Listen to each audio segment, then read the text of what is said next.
Você está tendo muita dificuldade para alcançar os seus objetivos? Ou você vive dizendo para si mesmo que não consegue algo? Ou você sente assim que tem algo muito valioso dentro de você, mas você não tem clareza do que é e nem como colocar isso para fora, nem como utilizar isso na sua vida para ganhar dinheiro, para ter satisfação pessoal e principalmente para ajudar as pessoas? Então, com certeza esse livro é para você. Fala, jovem, seja bem-vindo a mais um vídeo. E hoje a gente vai falar sobre um livro que eu li por indicação da minha noiva, que mudou muito a minha forma de enxergar as coisas, minha forma de pensar, e que eu com certeza recomendo para você, que é esse 100% presente. Esteja viva, permaneça 100% presente, do Joel Moraes. Sim, o que eu vou falar aqui é o resumo do resumo. O livro tem muita informação. Jamais e de forma alguma o que eu vou comentar aqui, esse vídeo, tira a possibilidade de ler o livro. Não é porque você está vendo esse vídeo que você não vai ler. Por favor, leia. Lendo você vai ter muito mais conteúdo. Você vê que esse vídeo em si já tem muito conteúdo. Imagina o quanto tem do livro ainda.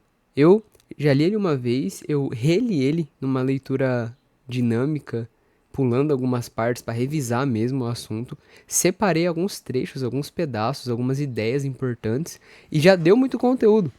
Quem dirá você ler o livro inteiro? O quão mais conteúdo você vai adquirir para sua vida? Então, por favor, não fique só no meu vídeo. Se possível, adquira o livro e leia também, certo? Na própria capa aqui, já vou até abrir aqui de novo para vocês verem, ele fala, né, o poder da disciplina, do foco e dos mini hábitos para conseguir realizar o seu potencial máximo. Vamos para o prefácio. O prefácio desse livro ele foi escrito pelo Tiago Nigro, também conhecido como Primo Rico, que tá aí pela internet. Se você nunca ouviu falar, é interessante o conteúdo dele, dá uma pesquisada. E basicamente ele fala que conheceu o Joel num TED. TED, eu dei uma pesquisada, porque é um termo que eu também não estava familiarizado.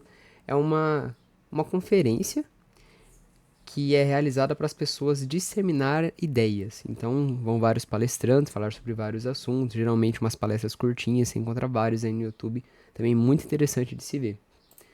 E nesse TED, o Thiago Negro foi palestrar e o Joel também.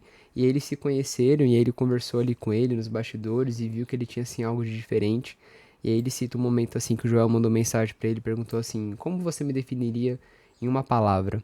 E aí o Thiago Negro falou que define como desperdício, porque ele tinha muito potencial e tava parado, não tava utilizando isso como deveria, como se fosse um carro muito potente sem estar correndo.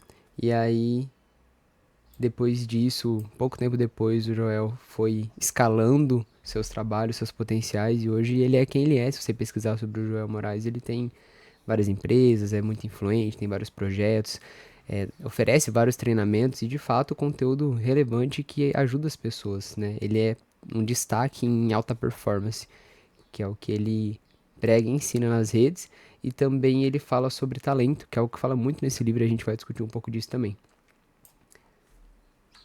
Logo na introdução, ele traz para nós aqui, ó. Eu não nasci pronto.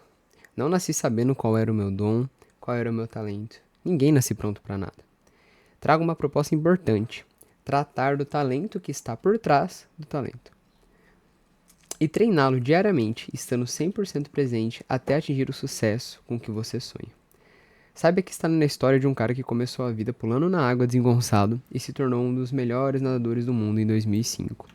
De fato, o Joel tem um histórico, né, com o esporte, com o atletismo, especialmente com a natação. Se você for pesquisar a história dele quando você ler o livro, vai entender muito mais. Mas eu separei aqui alguns pontos. Ele fala que ele foi esportista, nadador e conviveu com os melhores do mundo. E hoje ele é mentor de vida e de negócios, fazendo as pessoas ter alta performance, assim como ele tinha no esporte, na vida. Assim como ele tem também na vida agora, né? E aí, logo no começo do livro, ele traz uma ideia que ele carrega e prega, que é pessoas precisam de pessoas. PPP, ou 3PS, né? 3 pessoas. Nisso ele fala um pouco do trabalho dele, que ele trabalhou no Instituto Neymar, que ele foi professor, né? Ele foi professor de natação, depois ele foi professor de negócios, e uma coisa que ele deixa bem destacado é que o sucesso é treinável. E nessa jornada dele, sendo professor, ele foi reforçando esse conceito que foi ensinado pelo pai dele, de que pessoas precisam de pessoas, e foi criando a carreira dele. Você vai ver que ao longo do livro é interessante como ele fala que ele começou sendo um nadador e chegou até onde ele chegou, e uma coisa foi reforçando a outra, de uma forma que, conforme ele ia fazendo as coisas, ele ia entendendo o talento dele, e quanto mais ele entendia o talento dele, mais ele direcionava suas ações para esse talento. E é isso que levou ele no que ele é hoje. Então ele começa um capítulo que ele chama de nadar no vazio e morrer na praia e se culpar. Olha que interessante. Ele fala assim: é doloroso para a maioria das pessoas não estar trabalhando com seu talento, aquilo que traz realização genuína. Sofrem por não estar explorando seu potencial, não concretizar aquilo para o qual possuem capacidade máxima e que pode fazer a diferença na sociedade. Ele continua falando: o mundo, do jeito que ele é hoje, ele é volátil, incerto, complexo e ambíguo. E aqueles que não sabem o que querem para si, aqueles que não têm um plano para descobrir e se desenvolver, ficam ainda mais ansiosos, angustiados e confusos. Todo esse montante de sentimentos ruins causado por falta de clareza do seu talento e do que você quer e falta de autoconhecimento desencadeia vícios, compulsões, doenças como ansiedade, bulimia, anorexia, síndrome de burnout e depressão. Estou lendo aqui o que ele colocou. Ele diz o seguinte: todo mundo nasce com uma predisposição para alguma coisa, só que se isso não for trabalhado, não serve para nada. Ele comenta que ele nasceu com uma predisposição para o esporte, ele tinha uma consciência e inteligência corporal muito boa desde pequeno, mas se ele não tivesse treinado natação, jamais ele ia chegar entre os melhores como ele chegou. E aí ele comenta de um caso que ele cita no livro, de uma aluna que sabe qual que é o seu principal talento, só que não desenvolve, porque fica com medo da opinião das pessoas, fica alimentando crença de que isso não dá dinheiro, de que é uma profissão muito difícil, aí o pai vai lá e reforça que não dá certo, e aí como consequência ela sofre muito e chega a chorar com frequência. Logo em seguida ele comenta um pouco sobre o rendimento dele na escola, que ele não era um aluno excepcional, ele era medíocre, é a palavra que ele usa aqui mesmo. Medíocre vem de estar na média, é algo comum, algo médio. E ele pensava: eu preciso ter responsabilidade. Porque o pai dele falava: filho, você tem que ter responsabilidade. E aí ele pensava assim: ele coloca aqui, ó: preciso ter isso que meu pai quer que eu tenha. Só que eu não sei o que é. É muito o pensamento da criança, né? Segue o que os pais falam, valoriza o que eles falam, às vezes nem entende muito bem, mas, pô, se meu pai, que é uma figura importante pra mim, tá falando que isso é bom e eu vou atrás disso, né? Importante a gente ir tomando consciência do processo conforme a gente cresce. Ele disse que ele descobriu o que era responsabilidade através de um amigo dele. Várias vezes ele chamava o amigo pra brincar e o amigo falava: não posso brincar, eu tenho aula de natação. E aí da outra vez, falou: vamos brincar, não posso, eu tenho que nadar. E aí ele falou: quer saber, se ele tá fazendo natação, eu vou nadar também, porque pelo menos eu vou ficar lá junto com meu amigo. E foi assim que ele se descobriu na natação. Aí ele coloca aqui no final: literalmente mergulhei nesse esporte e fui percebendo ser bem melhor para algumas coisas e pior para outras. E eu gostava mais daquelas em que eu me destacava, e eu me dedicava mais àquelas que eu gostava muito. E quanto mais eu me dedicava, melhor eu ficava. E como eu descobri isso? Fazendo. Já é um spoiler de como descobrir o seu talento, né? Logo em seguida, ele traz um conceito sobre ser você mesmo. Ele conta uma história de que quando ele começou a nadar, ele queria ser como o Gustavo Borges, se inspirava nele, queria ser como ele. E quanto mais ele tentava ser ele, mais parece que ele perdia, ele não conseguia se desenvolver. E ele só conseguiu de fato um resultado quando ele deixou de tentar ser o Thiago Borges, ou o Gustavo Borges, perdão, e resolveu ser ele. Aceitou quem ele é, trabalhou nele, se desenvolveu, e aí sim ele começou a ter resultados. Logo em seguida, ele traz um título que é Ganhar é bom e perder é terrível. E nisso ele destaca como para nós é muito pior a perca do que a vitória. E tem gente que fica preso nisso, tem gente que por causa dessa dor da derrota trava, mas não é essa a ideia. A ideia é você direcionar essa frustração da perca para uma mudança de atitude, para você ter esclarecimento. É se perguntar, entender o processo de por que você perdeu e trabalhar em cima disso para não perder de novo. Sabe, em vez de você ficar frustrado e travar, Você pega essa frustração e, como eu falo, nem que seja na base da raiva, você vai lá e faz diferente, e tenta fazer melhor. Nisso ele fala aqui um pedacinho, ó. Perdi. Então o que eu tenho que fazer para não perder a próxima vez? E essa energia, que tem muita potência, você coloca na sua disciplina, na dedicação, no seu exercício e no treino. E não no colo dos outros. Porque às vezes a gente fica descontando essa frustração nos outros, dando desculpa, ocupando alguém, né? Dando desculpa ou transferindo a culpa, ao invés de assumir a responsabilidade e mudar a nossa forma de agir, né? Nisso ele traz um caso que exemplifica muito bem o que eu acabei de dizer, que pessoas em situações semelhantes a dele conseguiam, e ele às vezes ficava dando desculpa porque ele não conseguiu. Ele fala aqui que ele se sentia na necessidade de dar uma resposta pro pai, porque o pai incentivava ele, o pai ensinava e tal. E aí ele traz um diálogo aqui. Um momento que ele fala com o pai dele: pai, eu competi mal hoje. E ele fala: por quê, filho? Aí ele tentava de tudo, porque ameaçava chover, a baliza era escorregadia, a raia da piscina tava mole, a água tinha cor de sujeira, às vezes ele até apelava, tava ventando tanto como eu nunca vi. E o pai falava: sério? Fingindo acreditar. E logo em seguida ele começava a perguntar sobre como tinha sido a performance dos colegas. E o Roberto? Piorou o tempo também. E o Bruninho? Fez um tempo ruim, assim como a Stephanie, só que ele só pensava na pergunta do Leandro. E aí, quando o pai pergunta: e o Leandro, filho? Ah, o Leandro bateu 4 recordes. Então, ele nadou na mesma piscina que você e todos da equipe. E ele não tinha como fugir desse fato. É muito mais fácil levantar um muro de lamentações do que enxergar a realidade. Ele fala logo em seguida. E então ele começa um assunto falando sobre a incapacidade de performar. Performar seria o quê? Agir. Eu até pesquisei aqui, ó, sobre o que é performance. Performance é a realização, é o feito, é o desempenho, é você ir lá e fazer acontecer, né? Então tem pessoas que têm incapacidade de performar. E aí ele traz alguns termos interessantes, eu grifei aqui. Para sair do sofrimento é preciso ter clareza sobre o que se quer. E olhar as fragilidades não é agradável, é um jogo duríssimo, mas é o que necessita ser feito. E ele diz o seguinte: eu ainda não descobri. Perdão, muitas pessoas dizem pra ele: eu ainda não descobri o que tenho mais habilidade. O que eu faço? Começo animado, mas não termino nada. Cedo aos meus instintos e vou me atrapalhar para atingir meu objetivo. Perdão. Cedo aos meus instintos, isso atrapalha atingir meus objetivos. Amarelo na hora H, na hora da ação. Por medo de falhar. O meu chefe acredita mais em mim do que eu mesmo. Ou não confio que vou dar conta. Conveniência e conivência são duas grandes pragas que aparecem. Quantos estão no relacionamento? Não por amor, não por achar incrível, mas por ser conveniente. E nenhum dos lados fala sobre isso, sendo conivente. Sabe que precisa achar uma solução, mas não abre essa discussão, deixando que o outro também sofra por se manter nesse relacionamento pobre de troca de afeto.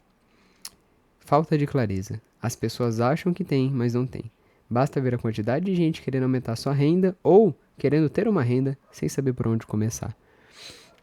Um pouco duro o exemplo que ele dá, né? Mas ele fala até aqui em cima, ó. Eu sou visto como um cara que fala na lata o que as pessoas precisam ouvir e não o que elas desejam ouvir.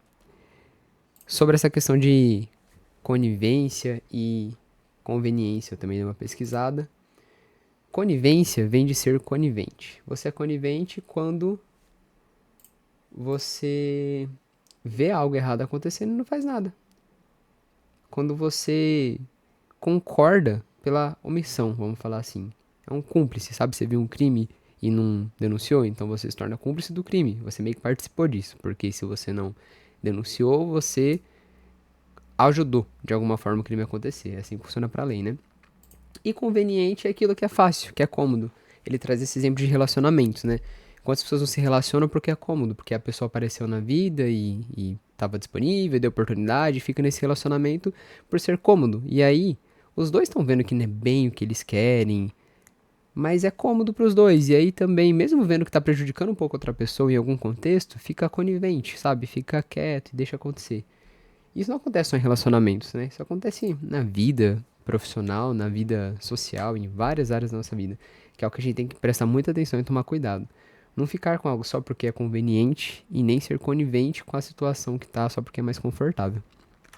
Então, um pouco mais à frente, ele cita um outro trecho que reforça essa questão de clareza de saber o que quer. Verdade que atualmente existe uma cobrança externa enorme para que as pessoas tenham atitude, seja pai ou mãe, seja a empresa onde trabalha. Só que para alguém que não sabe o que quer, vira uma pressão que só aumenta o sofrimento. Por induzir e traçar um plano que não condiz com o que se quer nem com seu talento. Então a pessoa fica insistindo naquilo e pensando: por que é que eu faço isso comigo? E isso tudo acaba levando a um outro comportamento muito comum e frequente que também traz muito sofrimento e nenhuma mudança, nada produtivo de fato, que é se comparar com as outras pessoas. É aquela clássica e clichê história que se repete até hoje e ouso dizer que sempre existiu, mas agora com a internet está muito mais evidente de você seguir uma pessoa muito bem sucedida, cheio de tudo que você queria ter na vida e ficar se frustrando, ficar se sentindo mal.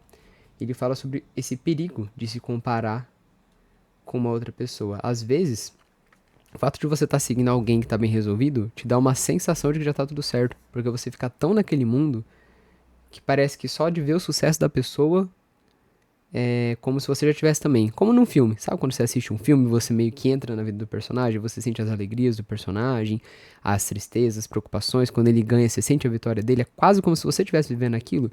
O nosso cérebro tem muito disso. E isso acontece quando você fica seguindo alguns influencers que têm o propósito deles, e aí você, por falta de clareza no que você quer, no seu verdadeiro propósito e objetivo, entra no propósito deles, pega o propósito deles e traz pra você. E às vezes não é isso. Às vezes não faz sentido com quem você é, com o seu talento, aquilo que eles estão fazendo.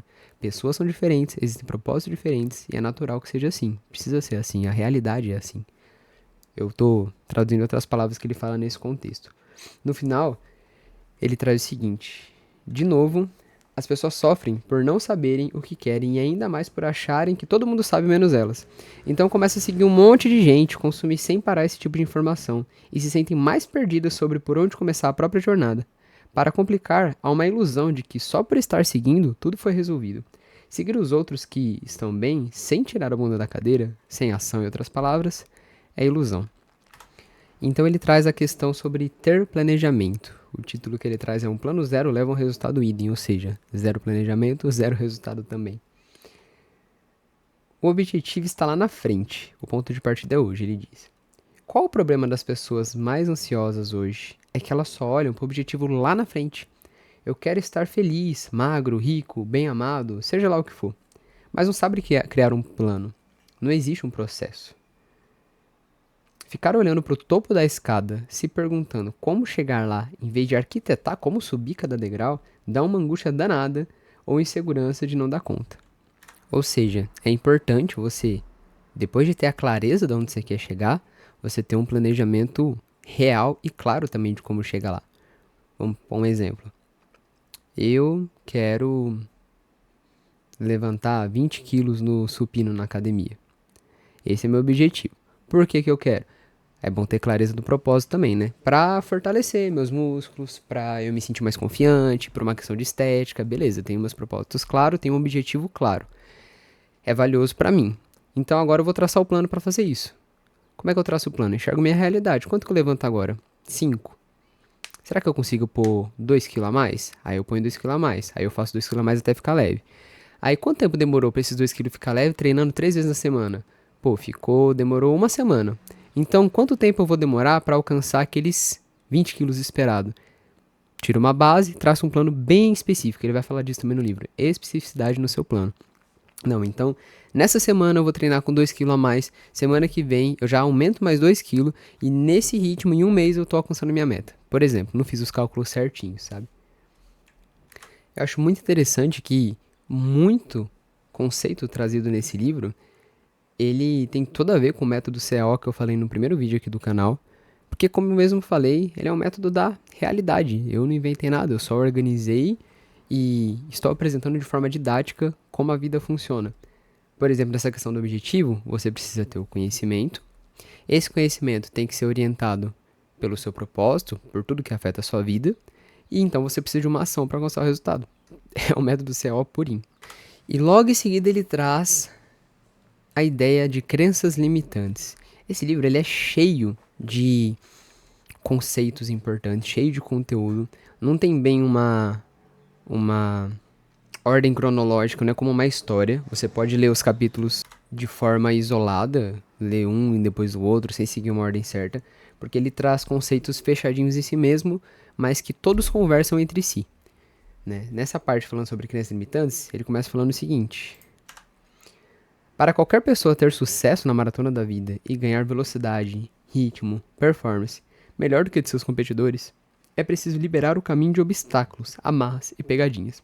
Falando sério, ninguém muda, sentindo-se fortalecido e livre para viver suas novas escolhas, sem, antes, encarar as causas que estão dificultando descobrir o que se quer e dar um ponto final nelas. Pouco mais abaixo ele continua: no entanto, esclareço que não existe crença errada ou certa, e sim adequada ou inadequada para aquela pessoa. Nisso ele se refere àqueles pensamentos que te atrapalham de crescer. Muitas vezes colocado em você na infância, ou que por alguém falando para você, ou que você mesmo criou na sua mente. Você tentou fazer uma coisa, não conseguiu. Aí você fala: eu não consigo fazer isso, e nunca mais tentou. E isso ficou salvo na sua cabeça como uma verdade: eu não consigo fazer isso. Aí de repente aparece uma oportunidade de fazer aquilo, algo que vai ser bom para você, algo que você precisa fazer, e aí você tem todo um gasto de energia, tem toda uma emoção negativa desnecessária, tem todo um bloqueio, tem toda uma dificuldade só porque você crê fielmente que você não consegue fazer. Sendo que você mesmo falou isso. Sendo que se você tentasse de outra forma, talvez conseguiria. Se você estudasse um pouco mais, insistisse um pouco mais. Mas você não fez, você parou. E até hoje continua não fazendo. Então se tornou uma realidade. É sobre isso que se trata as crenças limitantes. Logo em seguida ele traz sobre os medos. Medo é algo que também te limita. E ele fala: todo mundo sente medo do desconhecido. É algo natural, algo evolutivo, né? O ser humano precisa desse medo para sobreviver. Vamos sempre voltar às origens, né? Na época das cavernas, quando a gente vivia num mundo mais selvagem, menos civilizado. Imagina, tem uma coisa que você nunca viu. Aquilo lá pode te matar. Sua vida pode acabar agora. Pode matar a sua família inteira. Você não conhece, então você tem medo. É algo biológico, sabe? Nós, apesar de termos a consciência, vivemos num corpo selvagem, corpo animal. A gente tem um monte de instinto de sobrevivência, como os animais. A diferença é que temos a consciência, e através dessa consciência a gente tem que trabalhar, controlar e adaptar esses estímulos, né? E ele traz um exemplo aqui, ó, da Marcela. Marcela se nega a enxergar além da fronteira do desconhecido, pois nunca viu nem sentiu o que aguarda do outro lado. Ela retrai-se voltando para o seu padrão de segurança. Quem pensa: não vou agir porque me sinto em perigo, quando lê uma biografia, vê um filme, assiste uma palestra, um webinar que amplia sua perspectiva, por exemplo, esse vídeo, geralmente é despertado a querer enxergar mais longe. Só que o subconsciente da pessoa inerte, a pessoa que não sai do lugar, no qual estão instaladas as crenças, os modelos mentais e os comportamentos ultrapassados, ou seja, do passado, já foi, não é mais você agora, mas ficou instalado desde lá de trás. Sabotadores, ou seja, né, que atrapalham executar o seu planejamento. E inúteis, a faz sentir medo. Pode ser que ela comece e pare, dê alguns passos e volte, ou tenha aquele input da mudança, mas depois continue reproduzindo os mesmos padrões. Só para lembrar, tanto o corajoso quanto o medroso estão sentindo medo. A diferença é que o corajoso avança mesmo assim. Se há 99% de incerteza e 1% de certeza, o corajoso pega aquela mínima certeza e transforma ela em resultado 100%. Logo em seguida, então, ele começa a falar sobre preguiça e falta de disciplina. O mais comum é a preguiça estar implícita na falta de disciplina. Perdão, no comentário "eu não consigo". O mais comum é a preguiça estar implícita no comentário "eu não consigo". E, como eu sei que eu não consigo, eu não me arrisco, nem insisto. Ele fala de uma visita que ele fez à China e em uma estátua bem grande que tinha lá existia uma frase: a única pessoa incapaz de aprender algo é a preguiçosa. E aí ele vem explicar, validar esse questionário dele, né? Essa afirmação dele. Sem se aprofundar em programação neurolinguística, todo dia ele comprova que tem gente que aprende quando explica, outros escrevendo, outros gravando, imagens associativas na mente, e é também os que procuram ouvir várias vezes para absorver. Portanto, não é verdadeira justificativa que eu não consigo. O que falta para a pessoa preguiçosa, a pessoa que se esconde atrás da palavra eu não consigo, no fundo é autoconhecimento para entender o mecanismo que ela prefere aprender. Pode ser que na escola falavam para você anotar a lousa inteira.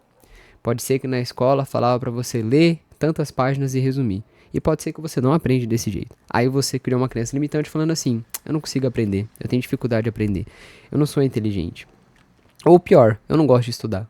Quando na verdade, sempre que você pega um assunto interessante, novo, e usa a forma que você melhor aprende, você gosta.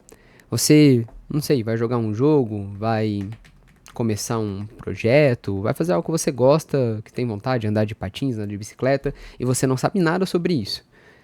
Você precisa estudar. Você precisa aprender sobre isso para executar aquilo que você quer. E como é algo que tem a ver com o seu propósito, com algo que é valioso para você, você vai ter mais motivação para estudar, mais motivação para enfrentar aquele momento estressante, porque aprender é estressante, é algo que seu cérebro não está acostumado, o seu corpo não está acostumado e você precisa ensinar ele. E, mais do que isso, você vai aprender a sua forma. Se você é uma pessoa que entende melhor resumindo páginas, você pode pegar um livro sobre como andar de bicicleta e resumir aquelas páginas. Se você realmente aprende copiando, você pega esse mesmo livro ou abre uma videoaula e começa a copiar o que a pessoa fala. Se você é daquelas que aprende vendo alguém fazer, você pede para um amigo seu ensinar. Só que você tem a liberdade de aprender da sua melhor forma, o que às vezes a escola acaba tirando isso. Mas você não tá mais na escola. Se você tiver, enquanto você tá lá, você é obrigado a seguir o sistema de lá. Mas fora de lá, ou mesmo lá dentro, o máximo possível, use a sua forma de aprendizagem. Porque cada ser humano é diferente e a gente tem que se adaptar à nossa realidade. Então, se você aprende com alguém demonstrando, a pessoa te mostra como anda de bicicleta, você entende muito melhor, muito mais rápido, e falta o quê? Você andar de bicicleta, que é colocar em prática, porque o conhecimento sem ação não quer dizer nada. Depois do autoconhecimento, um plano. Então, você entendeu que você aprende melhor vendo o exemplo de alguém. E aí você traça um plano. Vou chamar meu amigo para me ensinar a andar de bicicleta.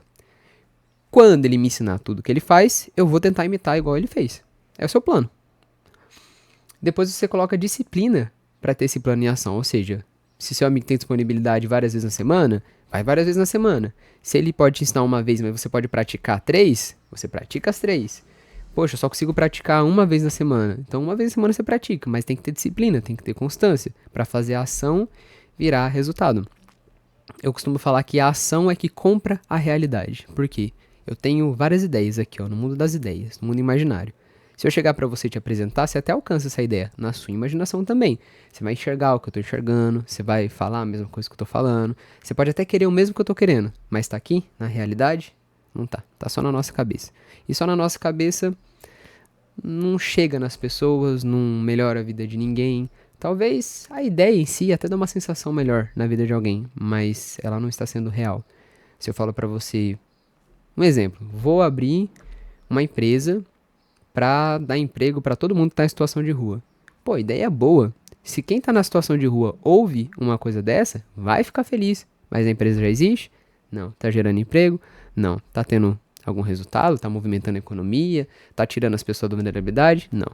Eu preciso da ação para comprar essa ideia do mundo das ideias e trazer para a realidade. Então a ação é aqui, compra as ideias para a realidade. E o quarto ponto é fazer isso quantas vezes for necessário até virar hábito. Então você chamou um amigo para andar de bicicleta, ele te ensinou, você traçou o plano, você ouviu a aula dele, começou a praticar, você está praticando uma vez por semana, só que está fazendo isso há 3 meses e ainda não aprendeu a andar de bicicleta. Você vai parar? Você continua fazendo até conseguir, poxa, não é importante para você? E aí, ele traz um outro ponto aqui, ó. Quem dá um passo em 20 direções diferentes não chega longe como quem dá 20 passos em uma única direção. E eu confesso que isso é uma coisa que me pega um pouco. Por quê? Eu, desde criança, gosto de testar. Gosto de fazer experiências, experimentar, tentar ver outro ponto de vista. Em jogos, eu tinha muita dificuldade com isso. Porque, por exemplo, eu criava um personagem. E aí ele tinha que escolher uma classe. Aí eu escolhi uma classe que ele ia ser um arqueiro. Aí eu começava a jogar de arqueiro. Eu gostava, tava legal, mas eu pensava, poxa, mas e se ele fosse um guerreiro? Aí eu criava um guerreiro. Aí eu começava a jogar de guerreiro. Entendi como funciona o guerreiro, mas e se ele fosse um mago? Aí eu testava o mago, né? Um joguinho de RPG. E aí eu queria testar todas as classes. E logo eu não tinha nenhum personagem forte. Porque quando eu tava começando a ficar forte com aquele personagem, eu começava do zero em outro. E eu fazia isso em algumas coisas da vida também. É interessante testar, é importante testar, eu acho valioso, principalmente na infância, mas conforme a gente cresce, a gente precisa ter mais clareza.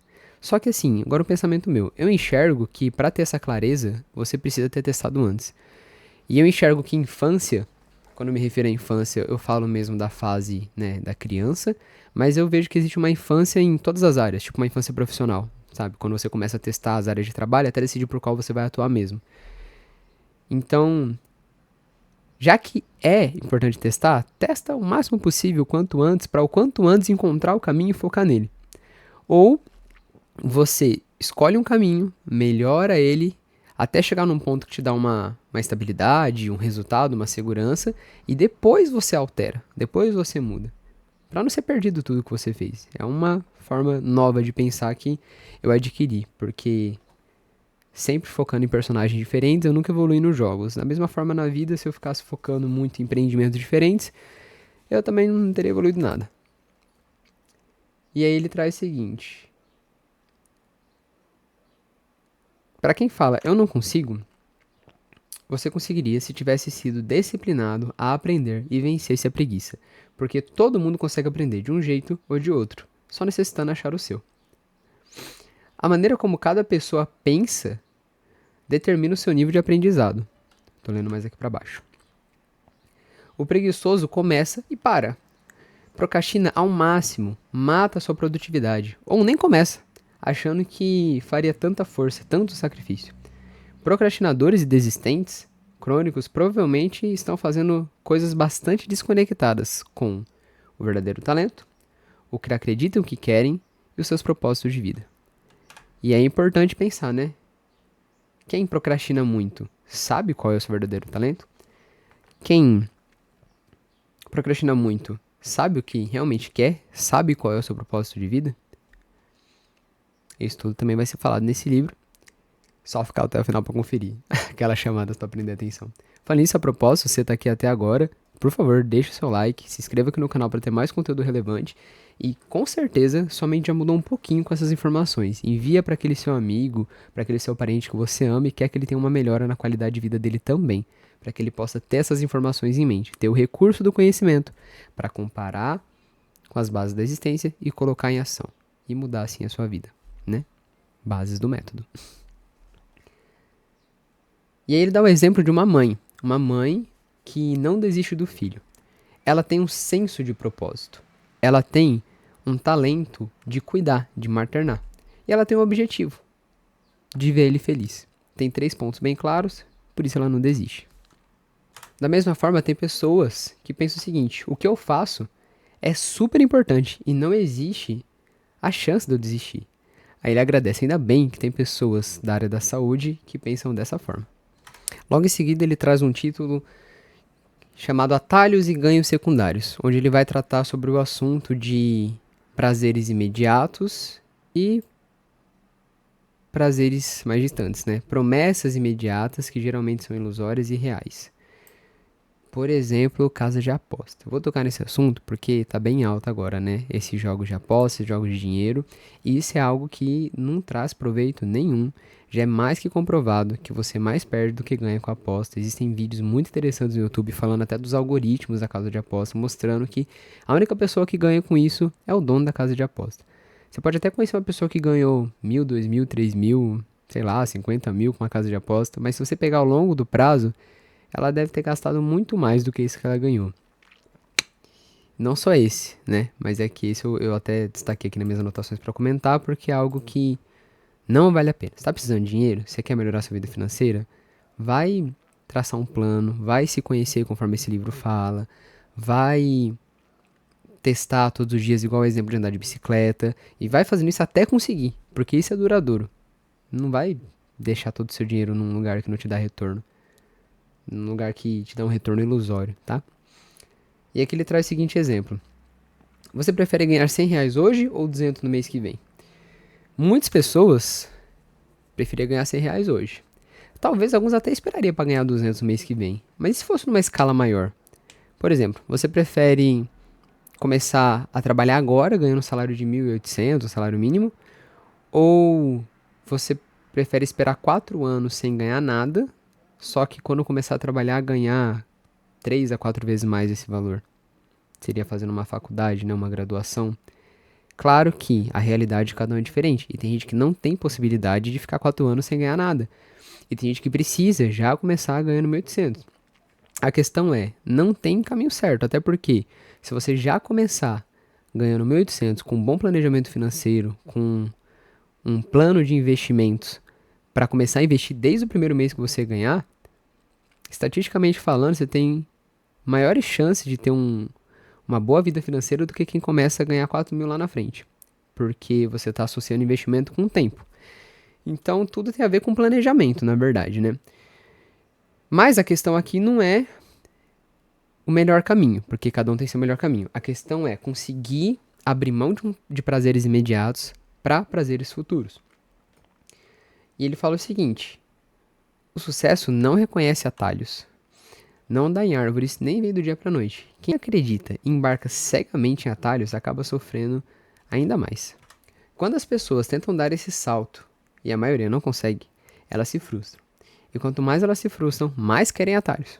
São aquelas que ficam alternando dietas e romances, que tem uma conta bancária que parece uma montanha-russa e que não encontra seu trilho profissional. Aquelas pessoas inconstantes, que não insistem, que tá sempre mudando, que aí volta no Daniel lá de trás, jogando com 50 personagens do jogo ao mesmo tempo e não tendo nenhum forte, e não sendo bom com nenhum, porque queria testar demais, porque quando já ficava satisfeito mudava, e não tinha coerência, não tinha insistência até alcançar o objetivo principal, que no caso do jogo era ter um personagem forte. Logo em seguida ele traz o conceito de ambiente desfavorável. Neste capítulo, ele fala como o ambiente nos molda e como nós devemos mudar o ambiente o máximo possível a nosso favor. Ele fala sobre pessoas que têm muita força de vontade em um ambiente que puxa lá para trás não tem o desenvolvimento que poderia ter. Por isso é mais inteligente mudar o ambiente. Vamos ler aqui comigo. É humanamente impossível, salvo exceções, que alguém com comportamento produtivo e mentalidade boa vença um ambiente horroroso. Os que persistem fazem um esforço gigantesco, utilizam toda a sua força de vontade, que é finita, que acaba, que a gente é ser humano, para se manter num lugar com padrão negativo, com regras que só dificultam as coisas. Vamos dar um pulo aqui. Quando você cria um ambiente favorável, fica muito mais possível performar, além de ser uma atitude mais inteligente. Lembrando que performar é realizar, né? É agir, fazer acontecer. Deixa a força de vontade para o ambiente e não para si. O ambiente faz esse papel. Isso tem muito a ver com algo que eu já estudei também, do autocontrole, né? Por exemplo, se você quer parar de comer chocolate, você não tem que comprar o chocolate, colocar em cima da sua mesa e ficar olhando para ele e falar assim: eu não vou comer chocolate porque eu tenho autocontrole, eu não vou comer esse chocolate. E você fica lá olhando para ele falando: não vou comer. Você pode até fazer isso algumas vezes, mas eventualmente a força de vontade vai acabar. Algum dia ou outro você não vai estar tão bem, não vai estar tão motivado, não vai estar tão forte, não vai estar tão animado, e aí você vai lá e vai comer o chocolate. Autocontrole é você se conhecer e se controlar. De que forma? Controlando o ambiente. Se você quer parar de comer chocolate, não compra chocolate. Não tenha chocolate em casa. Em algum momento, se você estiver fraco, que te der vontade, você não vai ter o chocolate ali e você vai acabar não comendo, cumprindo com o seu objetivo. Tá sendo difícil fazer isso pra você? Nem passa no corredor que tem chocolate. Isso aí fala num outro livro também que eu ainda vou comentar nesse canal, Hábitos Atômicos, de que se você sabe onde fica o corredor dos doces e quer parar de comer doce, faz compra no mercado diferente, onde você não conhece aquele corredor, que aí você vai achar com mais dificuldade. Só essa dificuldadezinha a mais já te ajuda a alcançar o seu propósito. E logo em seguida, então, ele traz um conceito de opinião e permissão dos outros. Como nós não devemos deixar a opinião dos outros e nem ficar pedindo permissão para nos desenvolver, senão isso vai atrasar demais ou, quiçá, até impedir esse processo nosso. E ele fala o seguinte: eu vejo 2 tipos de opinião que podem mais atrapalhar do que colaborar. de quem não construiu nada relevante e não batalhou pelos próprios sonhos, mas adora dizer que é o melhor para o seu caso e que você tem que fazer, né? Aquela pessoa que não teve resultado, mas que sabe como você ter o resultado, né? E aí ele dá o conselho com a visão dele que não fez nada. E da pessoa que acha que não vai dar certo e aí quer te convencer disso, quando na verdade a pessoa não tem fé nela mesma. Se você fala assim, exemplo, vou abrir uma empresa, quero seguir esse caminho de empreendimento. Aí você pega uma pessoa que não tem essa mentalidade, que não tem esse propósito, que fez a vida dela inteira trabalhando como funcionário de alguém e que tá feliz com isso, ela vai olhar pra você e vai falar, não faz isso não, cara. Não faz isso não. Por que você vai empreender, sabe? É melhor você ter ali seu salário certinho, tal, tal. Ele vai te passar o ponto de vista dele, que funcionou e deu certo pra ele.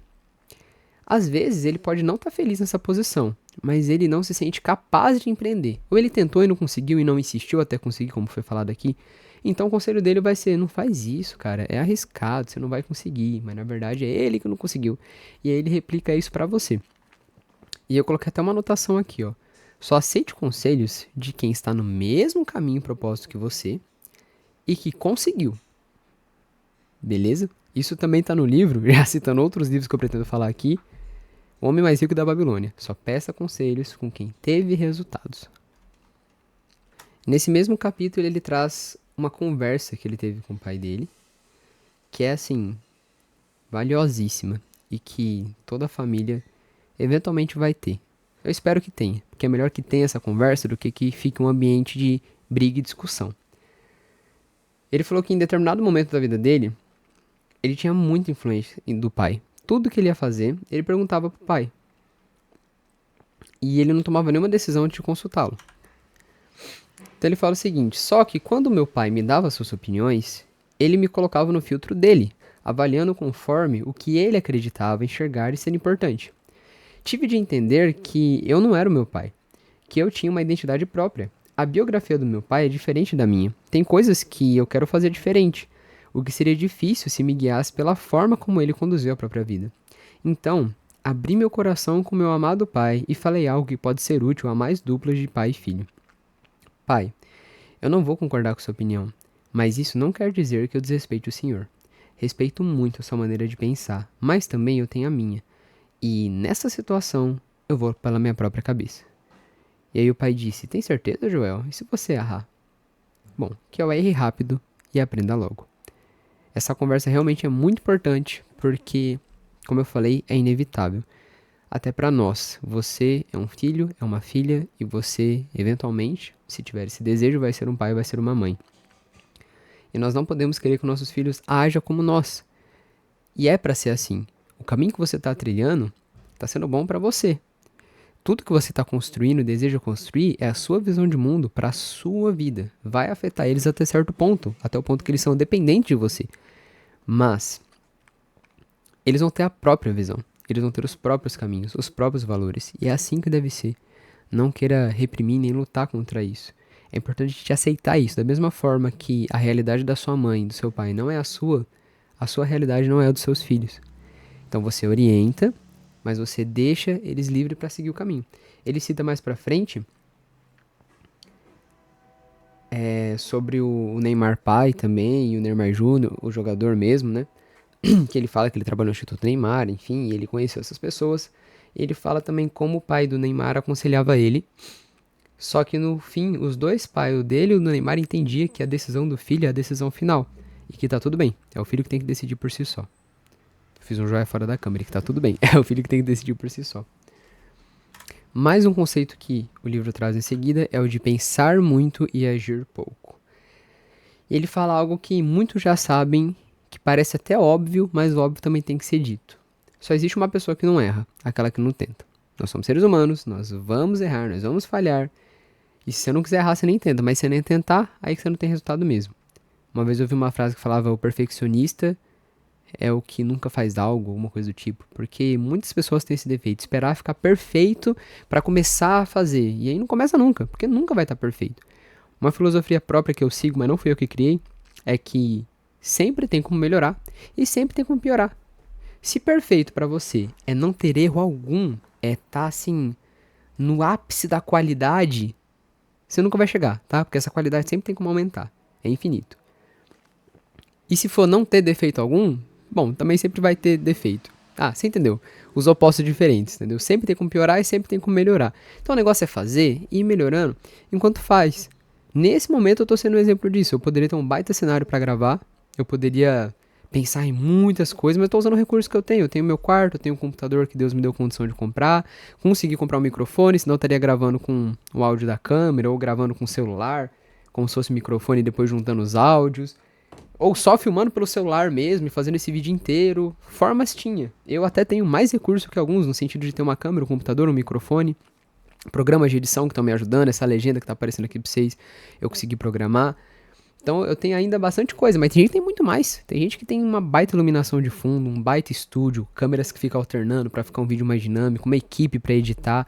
Eventualmente pode ser que eu tenha isso, mas no momento eu tinha muito conteúdo para transmitir de tudo que eu estudo e coloco em prática.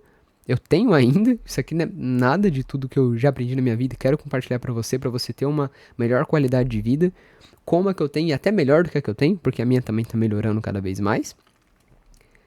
E eu tô fazendo isso, tô colocando em prática, tô falando com o que eu tenho agora. Se eu ficar esperando ficar perfeito, nenhum desses vídeos estaria no canal ainda. E ele diz o seguinte: portanto, em vários momentos é mais inteligente deixar a perfeição de lado para colocar as ideias em prática. Enquanto elas estiverem só na sua cabeça, ninguém saberá se são boas ou se resolvem um problema da sociedade.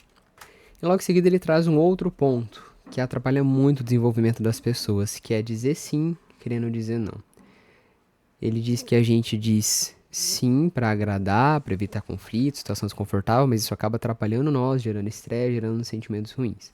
Ele traz algo interessante que eu até destaquei para falar para vocês. O pesquisador Jia Jiang, em seu livro Sem Medo da Rejeição, Como Superei o Medo de Ouvir um Não e Me Tornei Mais Confiante, criou mais de 100 situações passíveis de rejeição e foi testando uma por dia.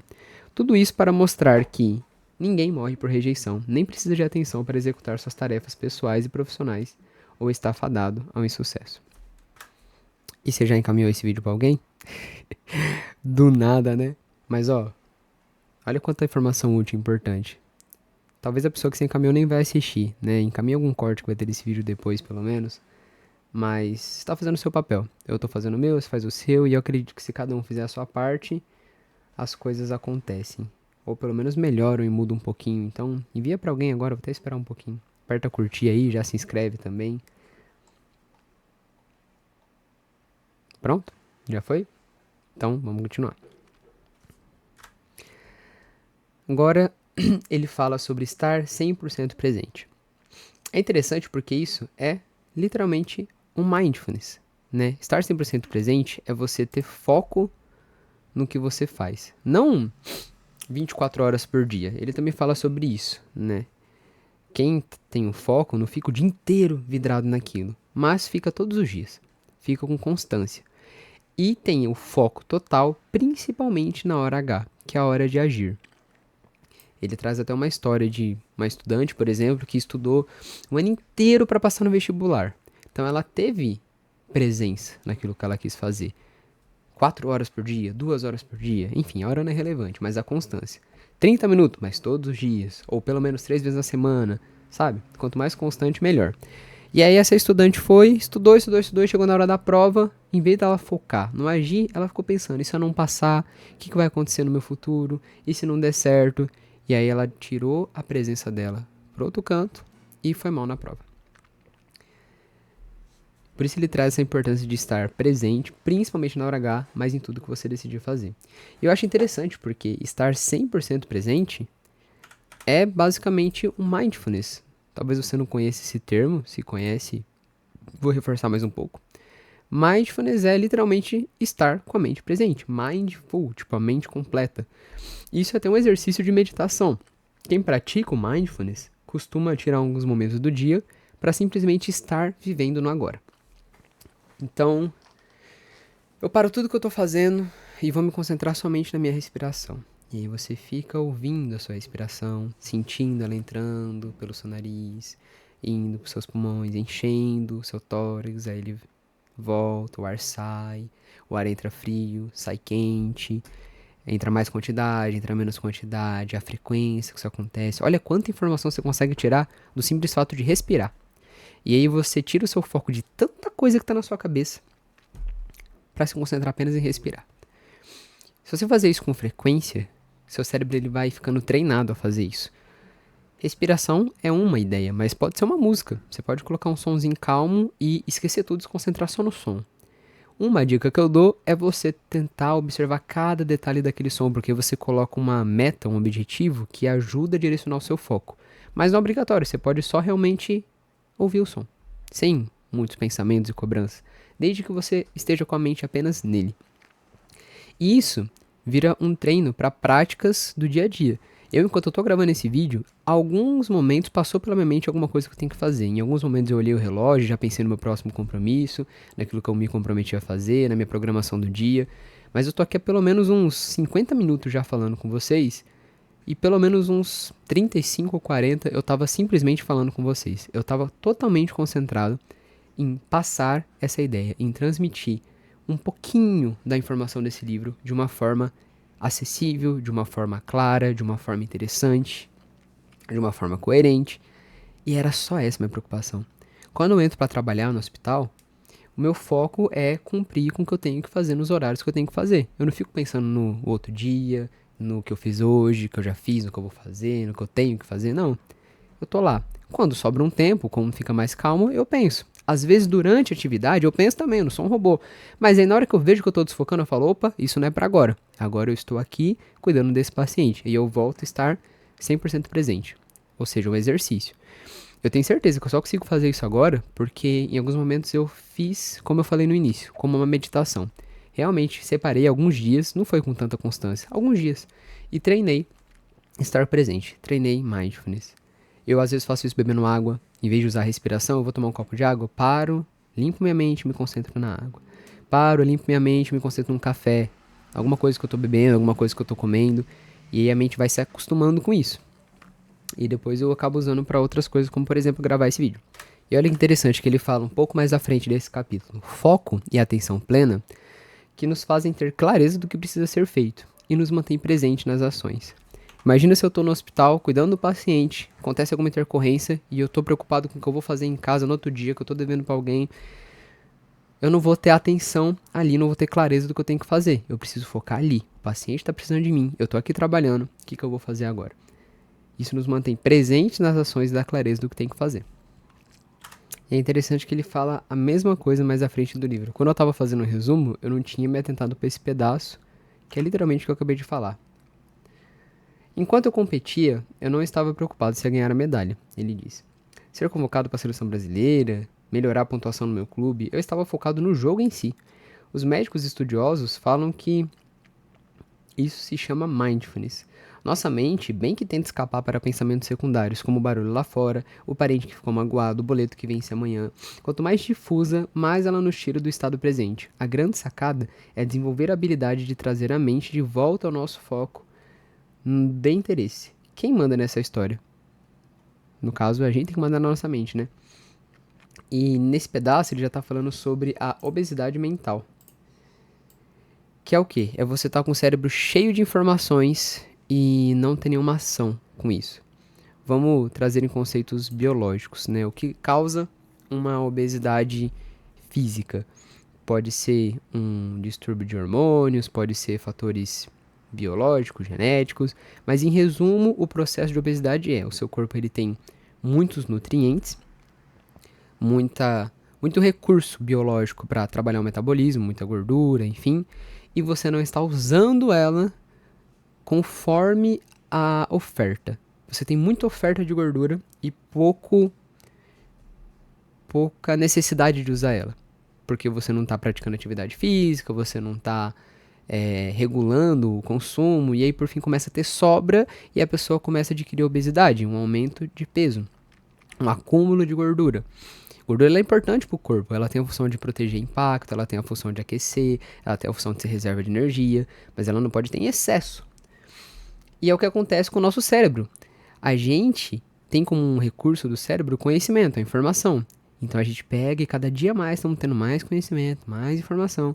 Mas se a gente só adquire e não age, não coloca em prática, não faz mais nada além de ficar adquirindo, isso causa uma obesidade cerebral. O cérebro fica cheio de informação, a ponto que ele tem tanto conhecimento, tanta informação, que não sabe nem o que fazer mais.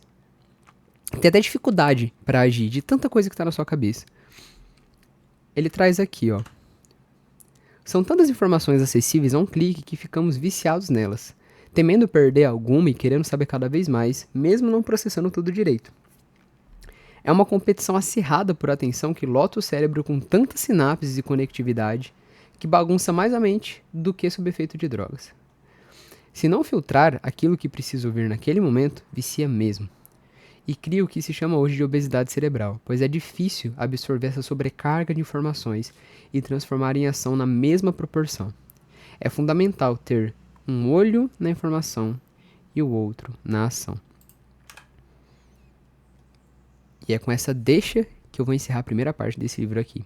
Eu planejei gravar o livro inteiro num vídeo só. Quando eu comecei a resumir ele, eu vi que ele é tão cheio de conteúdo que eu já vi que eu teria que dividir em 2. E para ser sincero, eu pretendia parar um pouco mais à frente nas minhas anotações. Mas eu já vi que eu estou há 1 hora falando com vocês e que teve muito conteúdo nesse vídeo. Muito conteúdo importante, valioso e de graça disponível aqui na internet para você ouvir quantas vezes quiser. Então, ouça o vídeo de novo, encaminhe ele para quem você sente que precisa saber disso também. E não deixe o seu cérebro ficar com uma obesidade cerebral. Você aprendeu muita coisa até agora. No próximo vídeo que eu fizer desse livro vai ter muito mais conteúdo ainda. Então antes desse vídeo chegar, já coloca alguma coisa em prática. Olha quanta informação. Ó, eu separei aqui. Vou até trazer meu bloquinho de anotações para vocês. Ó. 1, 2, 3, 4, 5, 6, 7, 8, 9, 10, 11, 12, 13, 14, 15, 16, 17. Pelo menos 17 tópicos, 17 conteúdos, 17 informações importantes, resumidinhas, porém que tomou quase 1 hora da nossa vida. Dessas 17, você tem que achar pelo menos uma para pôr em prática hoje, agora, acabando esse vídeo. Não é daqui a pouco, não é amanhã, é agora. De tudo isso que você ouviu diferente, o que você já pode fazer? Exemplo, começar a planejar como você vai aprender algo novo, né? Criar o plano. Exemplo, insistir naquilo que você parou de insistir, mas você ainda quer que é valioso. Exemplo, buscar autoconhecimento para encontrar o que é valioso para você, encontrar seu verdadeiro propósito. Como é que eu vou fazer isso? Separando uns minutos para pensar, anotando ideias, fazendo testes. Não sei, você vai encontrar a sua forma. Mas fazendo algo. Senão você vai ver eu falando e vai pensar assim, ah não, verdade, né? O Daniel falou ali, lendo o livro do Joel, que a gente tem que encontrar o nosso propósito. Realmente, né? Se eu não tô agindo de acordo com o meu propósito, eu acabo sofrendo. Porque não é algo importante pra mim, né? Eu tô agindo por agir, não faz sentido. Não, é verdade, faz muito sentido tudo que ele falou. Tá bom, vou olhar o Instagram agora. E aí você, pronto, começa a perder tempo aqui. Ah, eu vou fazer outra coisa. E pronto, o que virou esse vídeo? O que virou todo esse tempo que você ficou me assistindo? Eu sou muito grato por todo esse tempo que você me deu atenção. Espero de verdade que te ajude. Mas eu tô te despertando aqui pra que te ajudar, você tem que agir. É a ação que compra a realidade. Que compra do mundo das ideias para a realidade. Então faz pelo menos uma coisa desses 17 tópicos. Se você conseguir fazer uma para cada um dos 17, ó, melhor ainda. Ia falar perfeito, mas sempre tem como melhorar. Só não fica na informação, tá? Comece a agir, vai ser bom pra você.